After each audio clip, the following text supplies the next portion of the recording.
Welcome everybody to another great episode of Real Life Matters. Of course, I am your host, DBoss, and I just hope everybody's been doing their 15 minutes of laughing, because what you put out is what you're going to get back.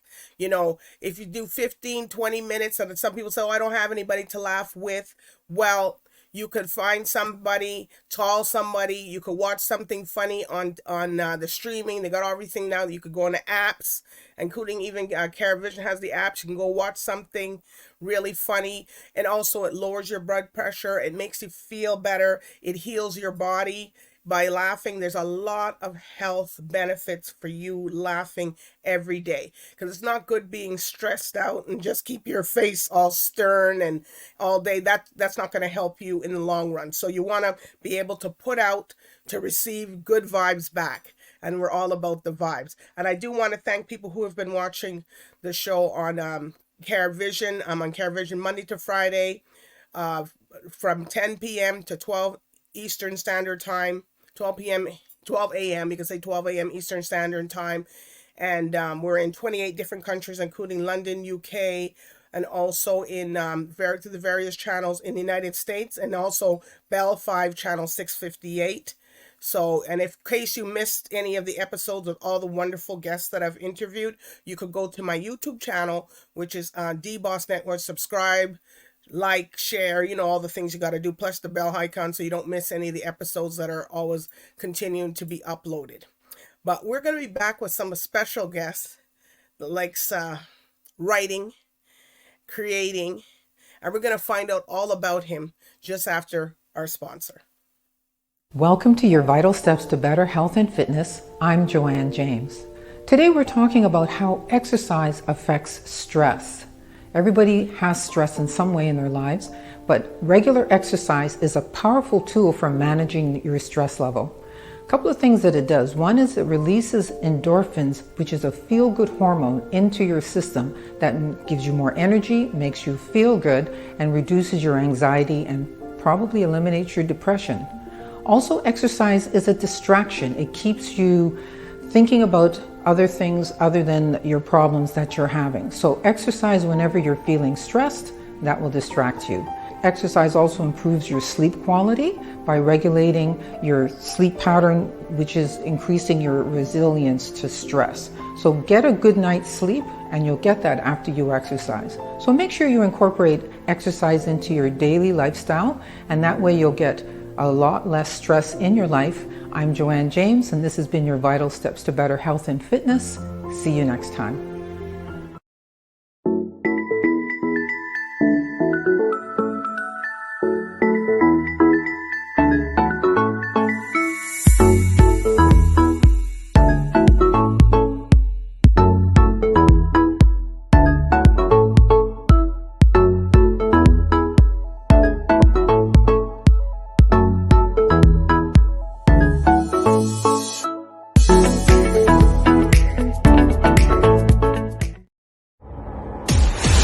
Brace yourself for a spectacular showcase led by none other than the chart-topping Canadian sensation, Drew Grange.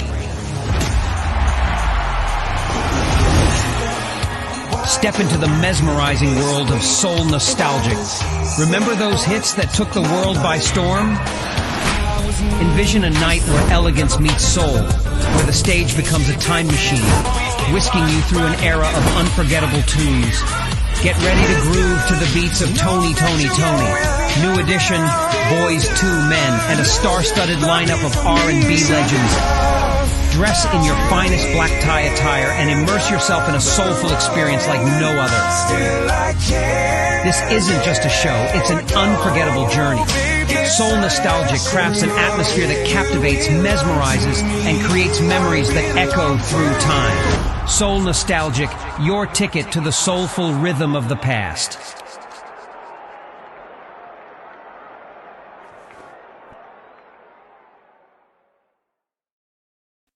Well, that's a show I hope no one's going to miss. You know, it's not Valentine's Day. It's just after Valentine's. And we also do want to thank one of our sponsors, Joanne James, for telling us about stress. You know, if you feel stressed, go and work out. But, you know, you shouldn't even be stressed like that, because you should be doing your laughing tips. But anyways, we got a special guest here coming. and we're going to find out all about him. He likes to write. He's an author. He probably, he probably doesn't even know, but he's a little bit more of a motivational, you know, telling people about, and a historian and telling people about culture and all that. So with no further ado, we're going to introduce to you CaribVision, author. How you doing? I'm all right. You're here. I see your colorful books, and and you're up in the middle of it. I really like how you, I like your picture. You sent it. It looks so good. You're right up in the middle. Who did someone take that for you? No, I took that for myself with a tripod. But yeah, books probably take up a good chunk of my condo. They take up a lot of real estate.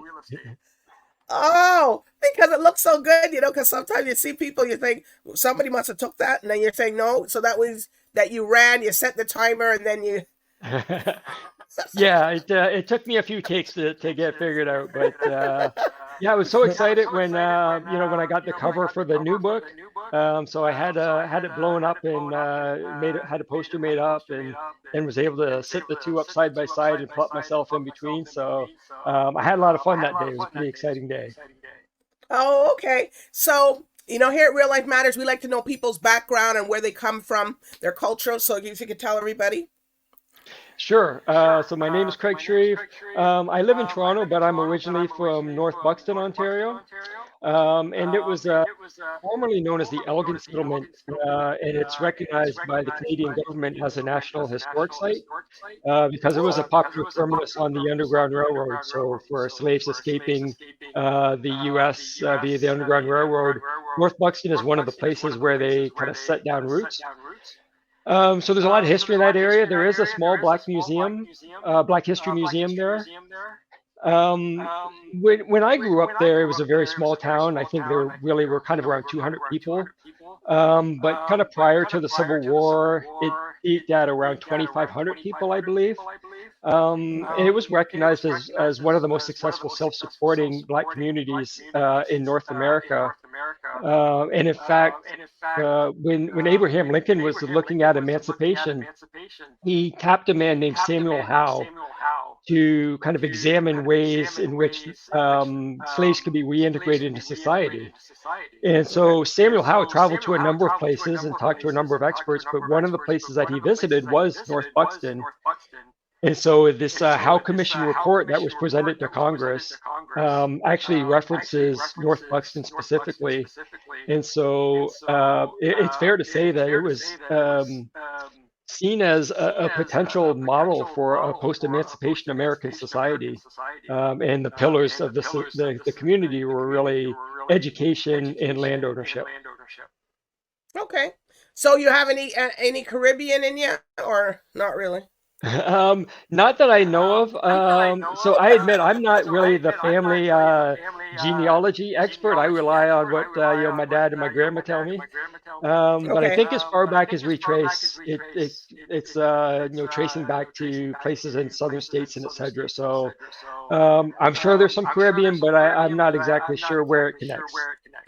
Oh, okay. Well, you just never know, because a lot of people, they find people on my show, unfortunately. Just unfortunately, it's fortunately that, that's my cousin. I didn't, that's somebody we knew about, or or seen someone. So you just never know. So that's why I ask people, doesn't matter what race they are, because you just never know. Because they got so many people that all races live in the Caribbean, even though some people are kind of shocked when they see like, a Chinese living in Barbados, Jamaica, or somebody else from somewhere, Irish, or all the different people coming. But a lot of people migrated during those times to the actual Caribbean. So yeah, I think there was a lot more movement kind of amongst nations and amongst countries than people really realized. There was a lot of spread and kind of a lot more diversity, I think, than people recognize. Okay. All right. So what made you want to start writing? You know what? I've always loved it from the time I was a kid. I also, I wanted to be a writer, but I also wanted to be, an astronaut. I wanted to An be, astronaut. like a chemist and an archaeologist. So, I had all kinds of these crazy dreams like any other kid. But all of them fell away except for writing. That's the one thing that stuck with me that I've wanted to do all my Okay. life. That's the passion that that's always carried with me. So I was kind of a little bit more practical when it came time to go to school and pick a major. So And what major did you pick? I took computer science, and so I wanted to be able to put food on the table, and writing is a pretty tough business for that. But as I was in school, I just missed writing so much, so I started just doing little pieces here and there, just for my own benefit and my own fun. And but then as time went on, I started to take it a little bit more seriously, and eventually entered some contests and got a few things published in some small places, and then managed to land an agent, and eventually led to a publication of my first novel in 2015. And what was the first one? So the first one is One Night in Mississippi. So that came Ooh. out in 2015 from Dunder and Press, and it's loosely based on. I'm seeing it in the news in the early part of the 2000s when the U.S. Department of Justice had reopened a lot of civil rights era cases that they felt had been kind of grossly influenced by the Klan and other similar organizations. And so it was interesting seeing these like 70 and 80-year-old men going to jail for things that they'd done 30, 40 years ago. And so I started kind of digging into that. I just wanted to know more about it.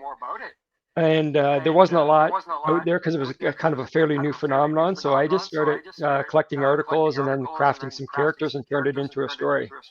Have you been down there? Yeah, I went to Mississippi for the 50th anniversary of Freedom Summer, actually.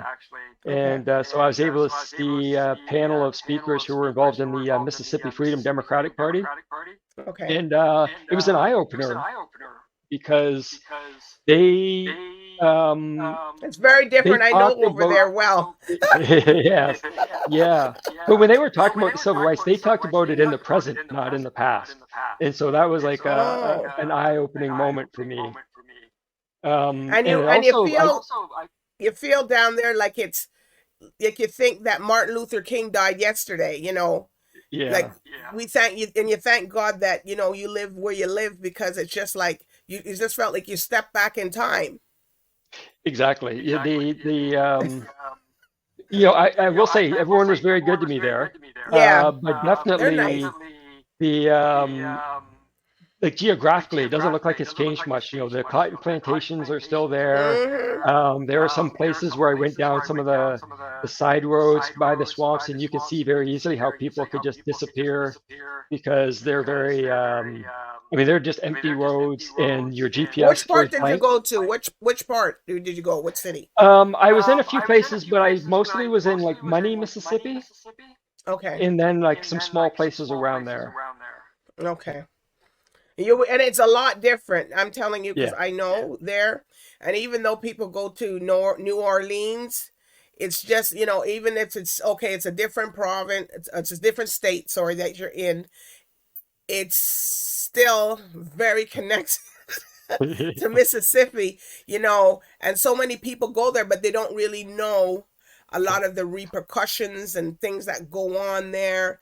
And you really have to be careful, because they got a lot of things happening there. Yeah, there's a quote from Bob Moses that I love. He said, when you're in Mississippi, the rest of America doesn't seem real. And when you're in the rest of America, Mississippi doesn't seem real. Yeah. And it's very true. Yeah. Because you wonder, like you have to keep asking yourself, and I don't know if you did that when I was there, you had to keep asking yourself, where am I? What year is it? It's wait, we're in 2000? For sure. When you're away from the city, there's not a lot of markers around to let you know that you're modern times. Yeah.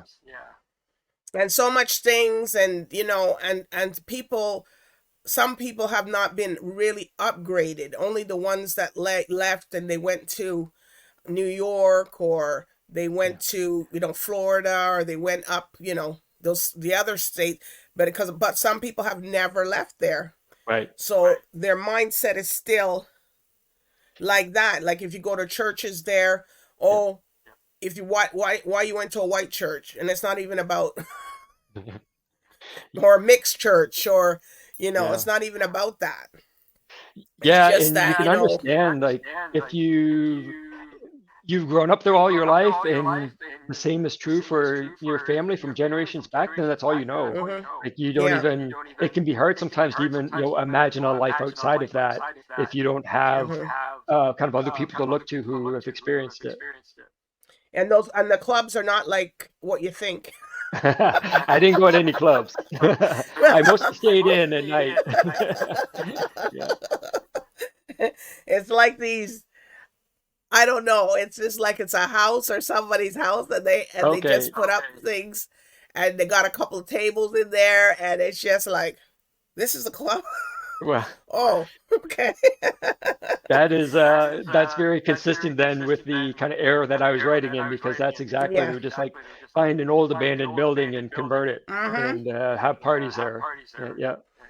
But how many pages is the book that you what did you take out of the book that you have as your highlight in that book? Yeah, so my first book is pretty short. It's about 150, 160 pages.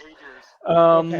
And it's fictional, but it's based on this character. His name is Warren Williams, and his brother is lynched and murdered in the 60s in Mississippi, and the members of the mob are caught, but they're released without any punishment. And so Warren is kind of like haunted by this for decades, until he starts to see some of these cases get attention, and he pushes to get his brother's case reopened, and he's able to confront one of these members, decades after the event. So that's kind of the core of the story. Wow. But I was able to talk to a gentleman who had a family member from the Detroit area who had gone down to Mississippi in the 60s to volunteer with voter registration and that kind of thing. And he talked about how when this person came back, they were never the same. So there really was kind of like a PTSD for some of the people who from the north who went down to Mississippi to help out with some of these initiatives, and the Yeah. things they saw were just, they were not ready for it. No, and they can't, and they're not. You think that they would be open to changes? Right. Like they got some of those. I think when Katrina happened, a lot of them they had to vacate, a lot of them. Yeah. So they, a lot of them had to, oh my gosh, I'm going to be living somewhere else, because there was nowhere else to live. And unfortunately, a lot of criminals got released, and they're probably still out. I'll pick Yeah. this name, Barry Lay. That's what you call me, because because all of their documents and stuff were destroyed. Oh So man. Katrina, yeah, when Katrina came in, it wiped out. Everybody had to come out, so they were gone. Yeah. So who knows? They're probably still on the run because they don't have any records. Oh, I mean, So that's that a is very scary. that, yeah, it is. I hope they're making the most of their second chance, and Yes. not Yeah, yeah. I Jeez. know. But but a lot of them never experienced to go to New York. A lot of them went Right. to Chicago. A lot of them went up. A lot of them got places to go somewhere else and opportunity. And some of those people have never left Yeah. at all in Yeah. that area. Yeah. So, And which is there aren't a something. lot of opportunities there No. for kind of expanding beyond, the agriculture and some of the other kind of lower, not, I don't want to say lower level, but jobs that just Mhm. don't have a lot of growth. So yeah. They don't have a growth, and the pay is not good. And they think that what Yeah. the wages is, they think it's really good. And it's like, you guys are getting ripped off. Yeah. Yeah. But they accept it and they live. So Yeah. there's something. Anyways, so tell us about your next book that you wrote. Yeah, so my new book is The African Samurai. Oh, Uh, so this book came out in August of 2023, Okay. And so it's also historical fiction. So, but it is based on a true story of a man named Yasuke, who was a 16th century East African slave who was brought to Japan in the company of Jesuit missionaries. Oh. There he was gifted to a powerful Japanese warlord, and after a bit of a rough start, they formed a friendship, and it eventually saw Yasuke elevated to the role of samurai. And so this 16th century East African slave is actually the first foreign-born samurai. Wow. So he came from East Africa, and someone brought him over into Yeah, was it so he's Japan? where he's from originally is somewhat disputed. So there is a document that says that he's from Mozambique, but some Okay. people do question that document. There are also theories that he's from Ethiopia or from Sudan. Okay. His early life, there's pretty scant information, but what people have gathered, he was taken from his village when he was around 12. Likely sold to mercenaries because he almost certainly had military training based off of kind of what Oh. he was capable of later when he Okay. did start to show up in documents. So it's very likely that he was sold to mercenaries and that he was likely fought in wars in India, the Portuguese and the Ottomans. So he But was so then there's trained. He was a trained samurai. He was well, trained he was to a do it. trained fighter before he went to Japan. Yeah, so Oh, he at had 12 like years old? he was starting Wow. at 12. Yeah, yeah, Wow. yeah. And Oh, that's so something. there's this Jesuit priest by the name of Alessandro Valignano. And when the Jesuits went on missions, they were not supposed to have bodyguards. They were supposed to just kind of rely on their faith to protect them. Okay. However, it was pretty common that these Jesuit priests had very large, intimidating looking like valets. So they had bodyguards, they just weren't called bodyguards.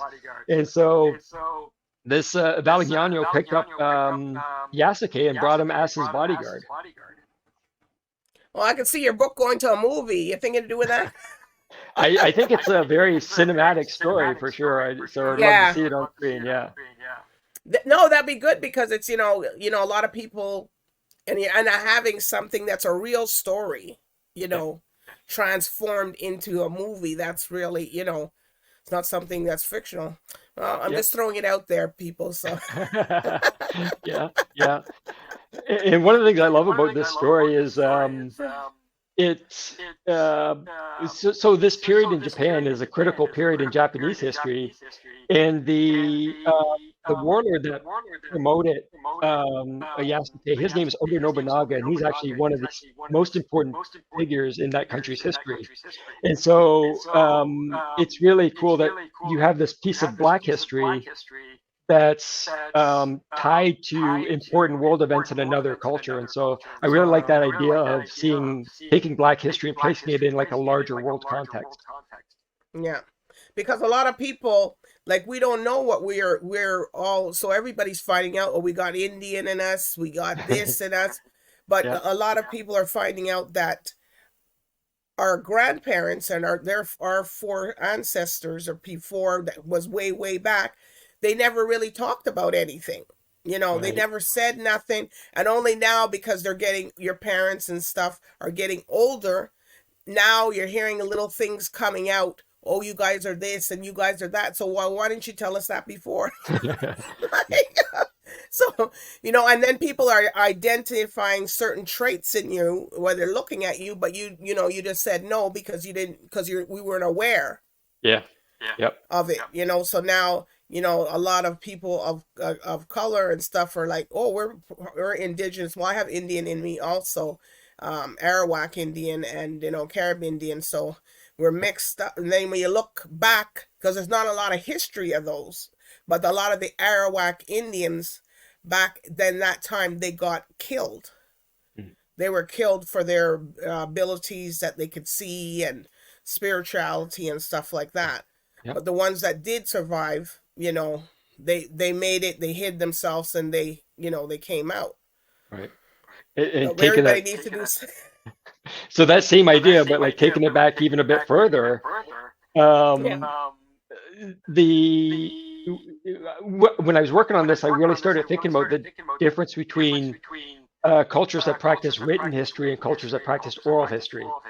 And so we have so much more information about cultures that practice written history. And of course, the oral history tends to be more of the tribal cultures like African, Indigenous, Aboriginal as well. And so you look at the written historical record and you think that it's complete, but it's really, there's so much missing from it.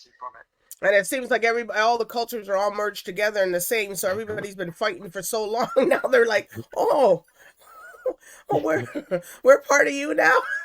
yeah. Everybody's a little bit of something. So what are you gonna be working on next?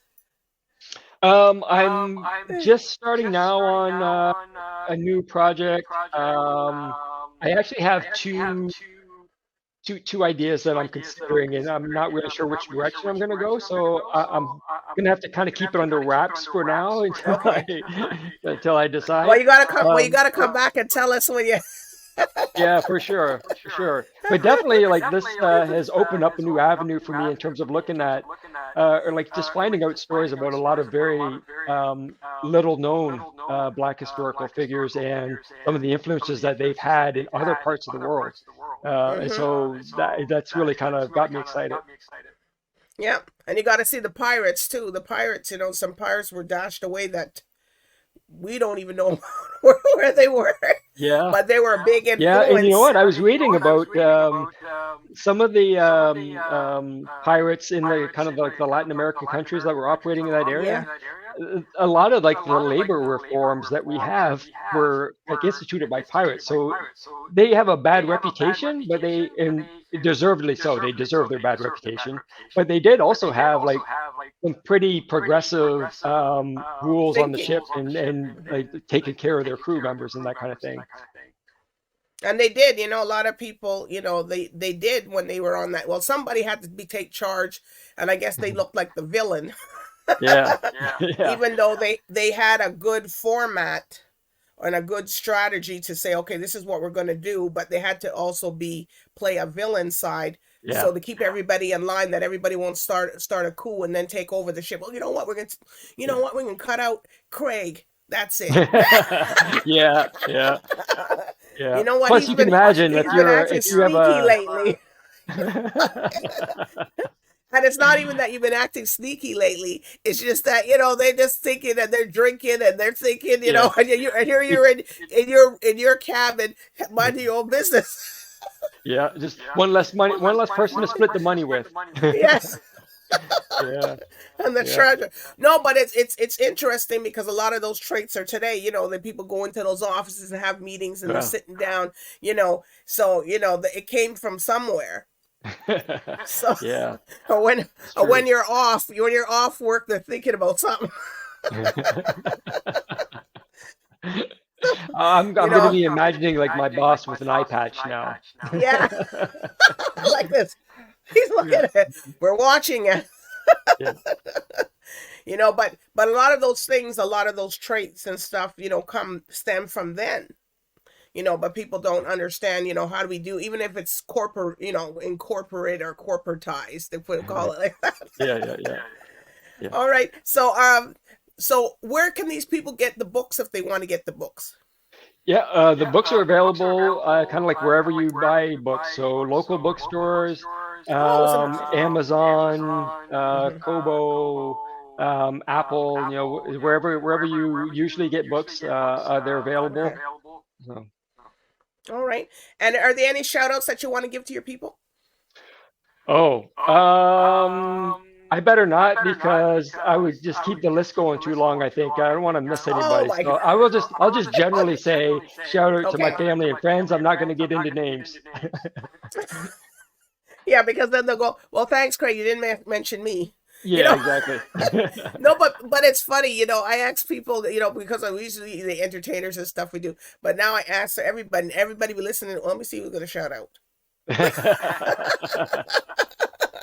Yeah. And I'm like, you didn't watch the whole show? Yes, we did, but we want to see. A little test, I see. All right. So, Where can people, if they want to find you on social media and stuff like that, or if they want to send you an email, what can you and make comments, people, on the website about the books, because that helps them. It helps the authors get in the rating. They help them to know what your feedback is. So, just don't say, say something about the book. I like this part, so that Craig can look at it and then he can respond back to you. Yeah, thank you. So yeah, reviews on Amazon and Goodreads are always great. If you want to connect with me, like if you're going to post anything on Instagram, you can tag me at CG_SHREVE, which is SHREVE. And then best place to get information and keep track of what's going on is my website, which is just craigshreve.com. And you can also email me from that website. And people will. They're gonna see this book, and I know you got to keep it for your next one, but okay. I welcome you to come back so you can tell us, because it's been fun having you here talking about your journey, how you love writing, how you created, and did you go? I forgot to ask you. Did you go with the Sumurai, the one that you just the last book you just described and told us about? Did you go over there to see? I did. So I when I first started working on it, it was during the COVID lockdown, so travel was restricted. Okay, yeah. What I did initially was I actually hired a gentleman over there to visit some sites and do some video work for me and send materials back to me. But then once the restrictions were lifted, I was still working on the book, and I was able to go over and visit some of the key sites. I'll see you there later. Yeah, exactly. Yeah. So how long did you stay down there? Like a couple of weeks, or? Yeah, a couple weeks. So I would have loved to stay longer, but it was good that most of the stuff I wanted to see was in a consolidated area. So I was able to kind of see what I wanted to see. The rest of the time I would have just been sightseeing.